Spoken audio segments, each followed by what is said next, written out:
Once upon a time, in a small village, nestled between rolling hills, lived a lord with his 3 sons. They were poor, but had one prized possession, a goat that provided milk for the whole family. Because the goat was their lifeline, she had to be well fed. The sons took turns every day to lead her to the lushest pastures. The eldest son took her to the churchyard, where the grass was green and the herbs were sweet. At sunset, he asked, "Goat, have you had enough?" The goat skipped and bleated, "I have eaten so much, not a leaf more I'll touch.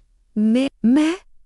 Satisfied, the lad led her home and tied her in the stable. But when the tailor asked the goat if she was full, the wicked animal lied. "Wherewithal should I be satisfied? Among the graves I leapt about, and found no food, so went without." The tailor, blinded by his love for the animal, fell into a rage. He accused his eldest son of lying and starving the poor creature. He took his yardstick and beat the boy until he fled from the house. The next day, the second son took the goat to a garden hedge full of succulent clover. Again, the goat told the son she was full, but told the father she was starving. The tailor, screaming in fury, drove his second son away with blows. On the 3rd day, the youngest son suffered the same fate. He found the finest oak leaves for the goat, yet the treacherous beast lied once more. The youngest was also beaten and exiled. Now alone, the tailor took the goat out himself. He watched her eat until she could barely move. "Are you satisfied?" he asked. "I am full," she replied. But back at the stable, she repeated her lie. "I found no food, so went without." Finally, the tailor's eyes were opened. He realized he had unjustly driven away his 3 sons for a lying beast. "Wait, you ungrateful creature!" he cried. He took his razor, lathered the goat's head, and shaved her bald as a stone and cut of her horns. Then he took his whip and lashed her until she ran away into the woods, never to be seen again. The eldest son had apprenticed himself to a master joiner. He worked hard for years, and when his time was up, his master gave him a parting gift. It was a plain, wooden table, unremarkable to the eye, but, the master said, it has a secret. Whenever you say, "Little table, cover yourself, it will serve a feast." The young man tested it and was amazed. Roast meats, fine wines, and fresh bread appeared instantly.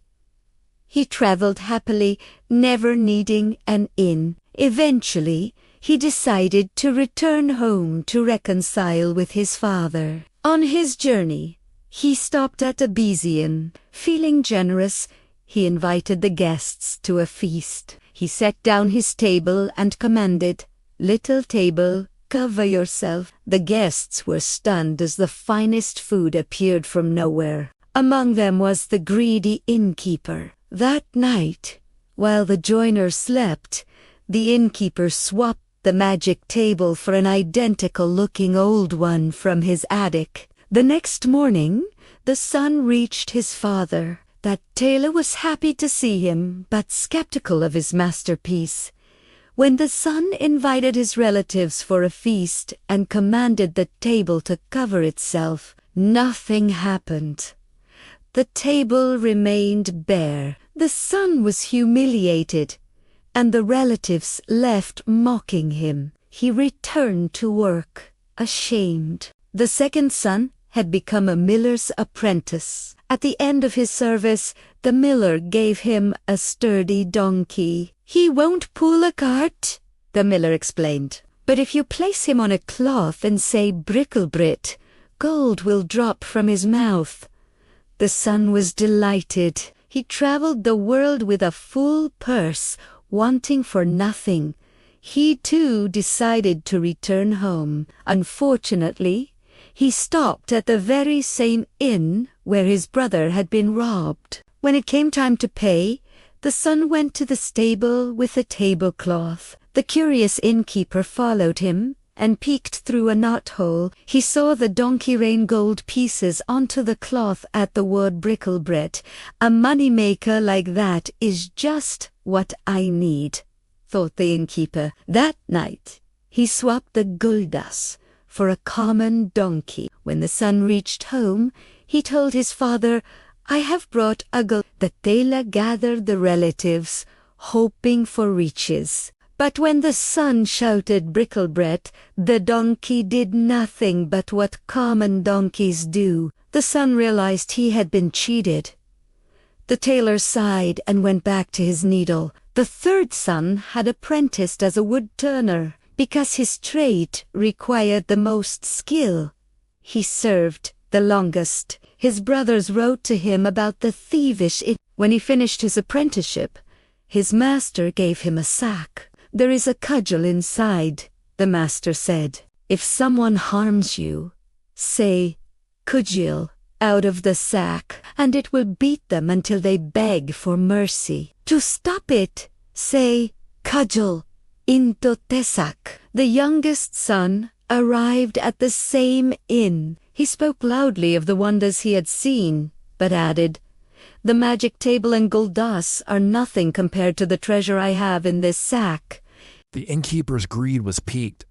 It must be full of diamonds, he thought. That night, as the turner feigned sleep, the innkeeper crept into the room to swap the sack. But the son was waiting. As the thief grabbed the sack, the son yelled, Cudgel, out of the sack. Immediately, the wooden club jumped out. It rained blows upon the innkeeper's back and shoulders. The thief screamed, running around the room, but the cudgel followed him, dusting his jacket without mercy. Give me the table and the donkey, the son demanded. Yes, yes, take them. Just stop this devilish stick, cried the innkeeper. The son commanded the Cudgel back into the sack and reclaimed his brother's treasures. The youngest son reached home with the table, the donkey, and the sack. The tailor welcomed him, though he had lost hope in magic. And what did you bring? He asked. A cudgel in a sack, the son replied. A cudgel? Cried the father. I could have cut you one from any hedge, not like this one. Father, the son explained, with this I recovered my brother's gifts. The tailor called the relatives together one more time. First, the second brother brought the donkey. He spread the cloth, said Bricklebrit, and a shower of gold coins filled the room. The relatives scrambled to fill their pockets. Then the eldest brother brought the table. Little table, cover yourself, he commanded. A magnificent banquet appeared, and they ate and drank until long after midnight. The tailor was overjoyed. He locked away his needle, his thread, and his yardstick in a chest. He lived the rest of his days in splendor with his 3 sons. But what became of the lying goat who started it all? Shaved bald and stung by the whip, she was ashamed. She found a fox's hole and crawled deep inside. When the fox returned, he saw 2 fiery eyes staring at him in the dark. Terrified, he ran away and met a bear. Brother Fox, why the long face? Asked the bear.